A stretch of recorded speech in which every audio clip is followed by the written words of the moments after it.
அனைவருக்கும் வணக்கம். இன்னைக்கு ப்ரீ மார்க்கெட் அனாலிசிஸ்ல எந்த ஸ்ட்ரைக் எந்த விலைக்கு எபோ ஆர் பிலோ அப்படின்னா மார்க்கெட் என்ன டைரக்ஷன் இருக்கு பார்க்கலாம். அதுக்கு முன்னாடி நம்மளுடைய இன்ட்ராடே கிளாஸ்ங்க இன்னைக்கு 13th இன்னைக்கு ஈவினிங் 8 மணிக்கு துவங்குது 8 PM. அதுக்கு என்ரோல் பண்ணவங்க எல்லாம் மெயில் ஐடி கொடுத்துருக்கீங்க. அந்த மெயில் ஐடிக்கு 7:45 உங்களுக்கு லிங்க் ரிசீவ் ஆயிடும் மெயிலுக்கு. ஓகேங்களா? யாரா என்ரோல் பண்ணுன்றவங்க 8 மணிக்கு 7:45க்கு பிஃபோரா பண்ணிட்டுங்க. ஓகேங்களா? சரி, இன்னைக்கு மண்டே ட்ரேடுங்க. நம்ம சேனலுடைய ஸ்லோகனே என்னங்க? மண்டே ட்ரேடு மிஸ் பண்ணக்கூடாது, ஃப்ரைடே ட்ரேடு லாஸ் பண்ணக்கூடாது. ஓகேங்களா? நம்ம தினமும் ஒரு ஸ்ட்ரைக்கு சூஸ் பண்ணி கொடுக்குறோம். அதை எந்த ஸ்ட்ரைக்ல வேணா கொடுக்கலாம், அதை முதல்ல நல்லா புரிஞ்சுக்கோங்க. ஆனா ஸ்ட்ரைக்குக்கு கால்குலேஷன்ஸ் மாறுபடும், அவ்வளவுதான்.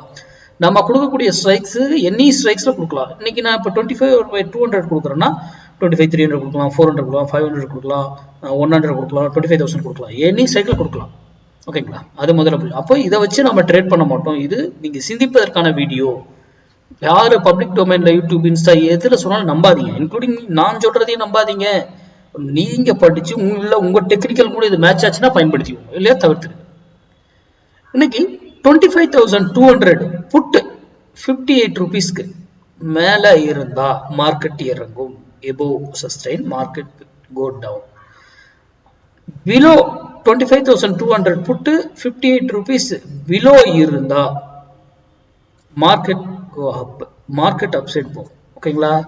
அப்போ இந்த 25,200 புட்டு 58 rupees இருக்கும்போது நீங்க டிசிஷன் எடுத்தீங்கன்னா உங்களுக்கு பெட்டரா இருக்கும். அது 58 rupeesலயே தான் எடுக்கணுமா? அதெல்லாம் சம் கால்குலேஷன் இருக்கு. அதுக்கு மேல போனா ஒரு விலையில திரும்பி ஆகணும், ஆர் எதர் அதர் டைரக்ஷன். அதே போல கீழே வந்தாலும் ஒரு விலையில திரும்பி ஆகணும், ஆர் அதர் டைரக்ஷன் போகணும். அப்போ ஒரு ஸ்ட்ரைக்கு ஒரு வேல்யூ கிடையாது, இன்னும் நிறைய வேல்யூகள் இருக்கு. ஒரு ஸ்ட்ரைக் ரிவர்சல் ஆகி ஆகணும். ஒரு விலையில போனா திரும்பி ஆகணும், either other direction or opposite direction. Rule அது. ஏன்றதெல்லாம் நீங்க இதை சிந்திக்கணும், படிக்கணும். அவ்வளவு விஷயங்கள் அதுல இருக்கு. அப்ப எப்படி ஒரு ஸ்ட்ரைக் ஒரு இடத்துல திரும்பி ஆகணும்னு இப்பவே நம்ம சொல்றோம்? நம்ம போய் மார்க்கெட்ல என்ன லைவ்ல நடக்க போகுதுன்னு நமக்கு தெரிய போதா? எதுவுமே கிடையாது. ஓப்பன் அட்ரஸ் பார்க்கல, பிரைஸ் எதுவுமே பார்க்கல. ஆனா நம்ம பிரைஸை மீன் பண்ணி சொல்றோம். ஏன்? அப்ப சிந்தித்து செயல்படுங்க, ஆப்ஷன் பையர் மட்டும். ஓகேங்களா? அடுத்த வீடியோவில் சந்திப்போம். நன்றி, வணக்கம், வாழ்க வளமுடன்.